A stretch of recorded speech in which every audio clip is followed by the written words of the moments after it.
So what's up mga kaagre, ito update muna ako sa inyo sa aking dragon fruits dito na tinanim nga, no. Meron na akong nakikitang mga sanga o soloy. So marami-rami na mga kaagre yung buhay na tinanim ko na dragon fruit, no. So ito nga, marami ng mga sanga na tumutubo. Yan. So kailangan tanggalin yan, hindi pwedeng tatlo yung patuloyin, no. Dapat ay isa lang yung patuloyin. So ito okay to kasi nandito sa taas at siya lang yung mag-isa.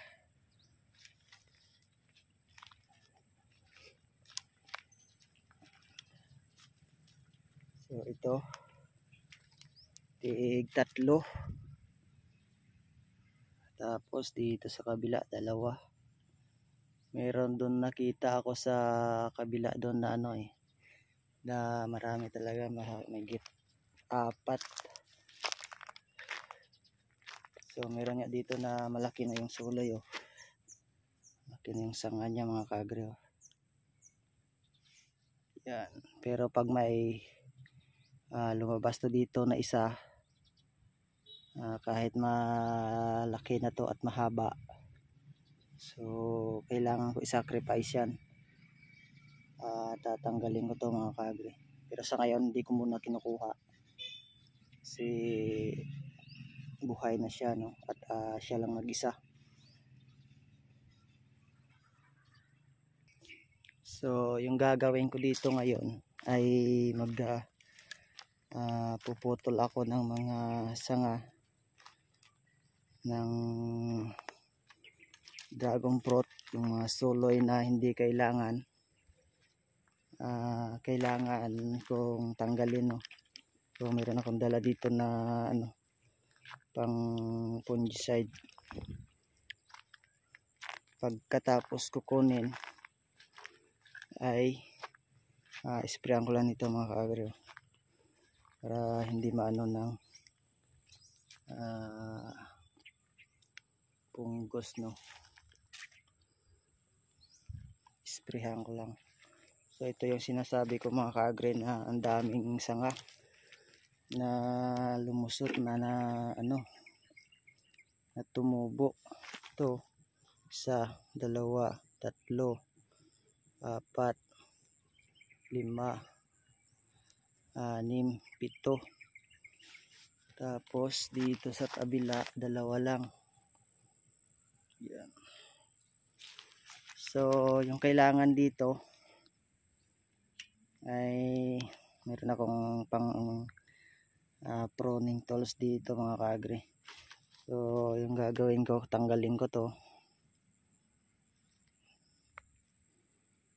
Tanggalin ko lahat to mga kaagre.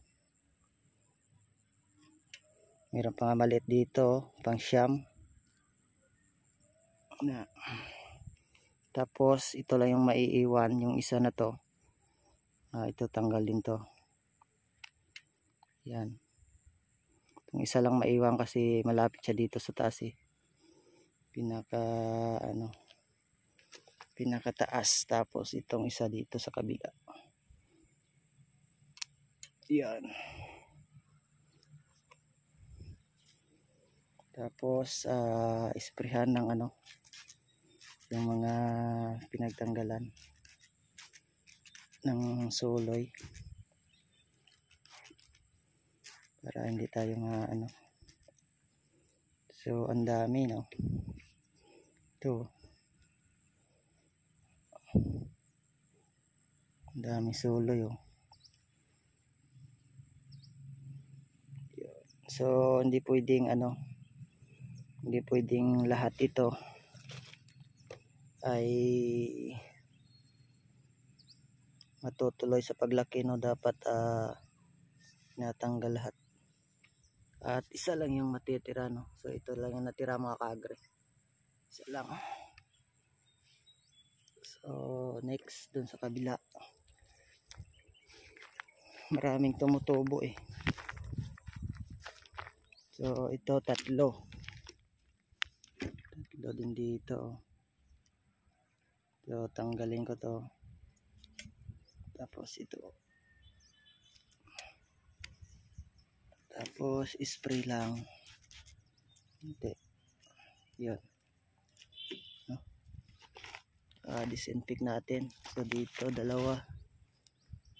Ayan. Tanggal. At spray. Yun. Dito kabila. So okay dito. Meron din dito. Dalawa. So tanggalin yung isa. Yun.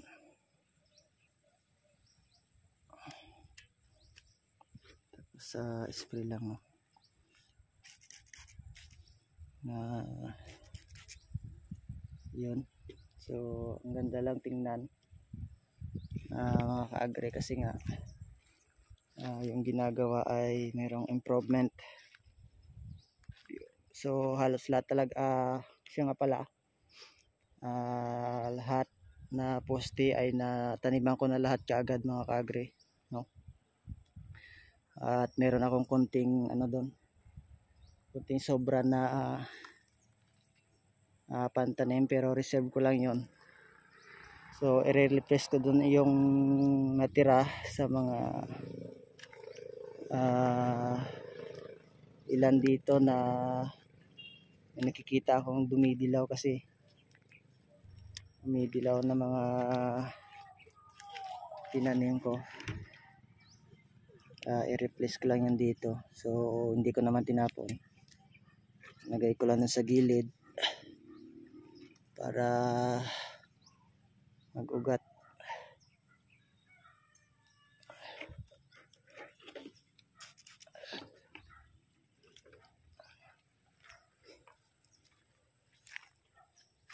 So tagal-tagal din bago ako nakapag update, no, sa inyo. Kita ko lang. So maganda na tingnan, kasi may mga lumalabas na ito malaki na yung sanga na to. Ito, tapos ito kakalabas pa lang. So dalawa, meron ditong isa sa taas, ilalim tanggalin, tapos spray lang konti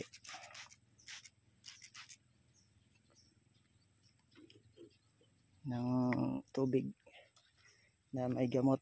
So yung linagay ko pala dito mga kaagre na na gamot ay 7, no, pang insecticide na para sa mga insecticide na na gamot.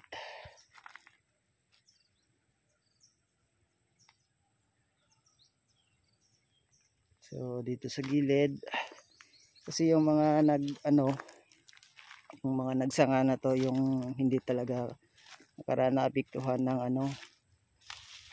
na yung nabubulok yung puno nila na pinagkuhanan ko. Ito marami, oh. 1, 2, 3, 4.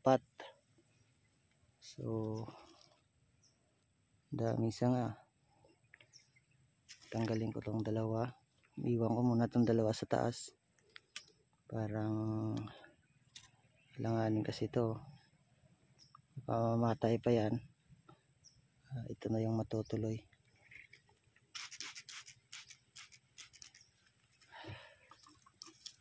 So ayan, tuloy-tuloy. So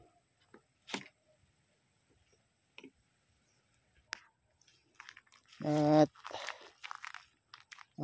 nagtanim na rin ako pala ng mga kaagre, Nag-try ako magtanim ng pakwan at saka yung yung siling haba, yung pangsigang mga kagre, no? So mamaya pakita ko sa inyo. Nag-experiment muna tayo, experience sa konting tanim. So kasi ang naiisip ko dito ay sayang din naman, no? Sa gitna pwede pang taniman ng ng sili, ng siling haba, no? Tapos pwede ring pakwan, no? So yung naisip ko kasi ay hindi lang lalagpas dito sa taas, no, yung tatanim para yung init nakasupport pa rin sa dragon fruit, no? So ayun, try ako magtanim doon para hindi masayang yung mga yung space, no, ito. So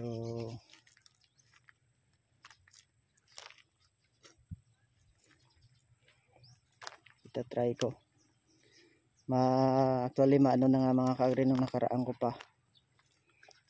ko pa itinanim yung aking sili at saka pakwan. So bali sabay ko silang tinanim, no? Nasa 15 days na yata yung kanilang edad. So mamaya pakita ko sa inyo mga kagre.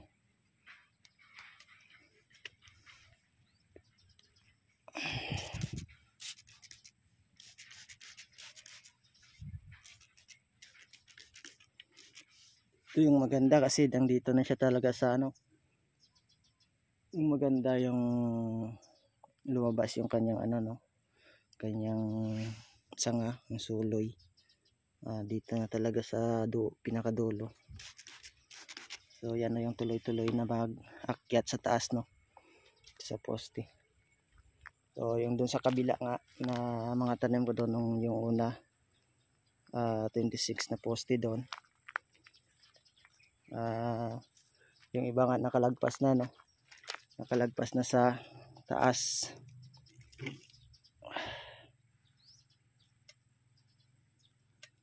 November ko tinanim yon. So 3 buwan, 4 na buwan na yon.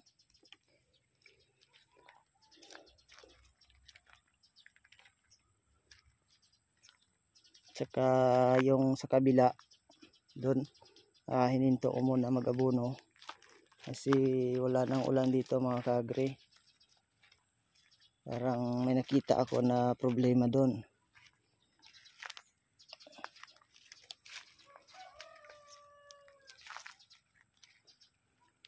So okay na, wala nang tatanggalin, no, na suloy. So ito yung sinasabi ko mga kaagri, nagdilaw na naman yung yung puno, bulok na naman, pero hayaan ko lang muna yan.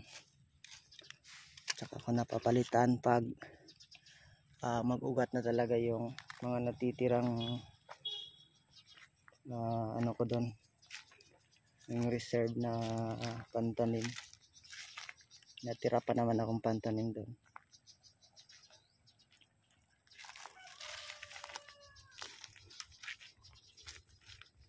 So ito malaki na rin to, mahaba na rin mga kagay yung kanyang sanga.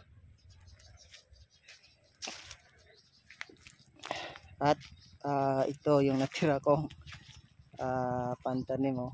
So marami pa yan. So kung hapon din nidiligan ko yan mga kagre para mabilis siya mag-ugat. Kaano na yan sa lupa, no? So ito yung ko, yung sabi kong sili, yung siling haba to mga kaagri. So dinidiligan ko na to, Abutin ko muna ng 28 days bago ilipat dun sa tataniman, no? Dun sa pagitan ng poste ng ng dragon fruit.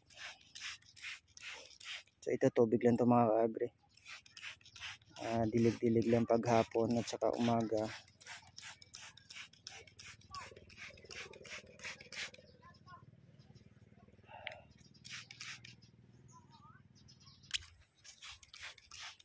So subukan ko muna to.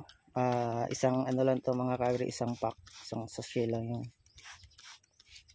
binili ko, no. So kung maganda yung performance at siyempre maano ko na yung simula pagkatanim, makabisado ko na ba, so damihan ko na ng tanim, no. So ito yung pinaka gusto kong product din na na maitanim, sili.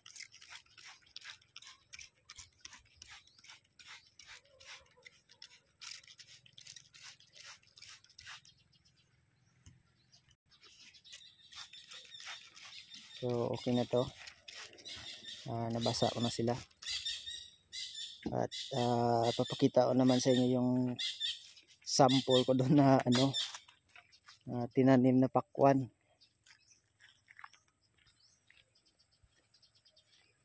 So ito na yung pakwan ko na tinanim mga kaagre, oh. Yan, sa 15 days magkaedad lang sila ng ng yung tinanim ko na na sili. So mayroon pa dito. Yan. Hanggang dun sa may gitna. May gitna doon mga kaagre. Konti lang naman to yung tinanim ko.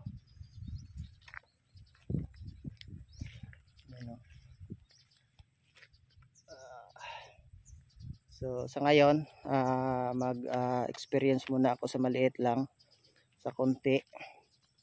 So kasi gumagapang din naman tong pakwan. Hindi naman lumalagpas sa pinakaposte ng dragon fruit.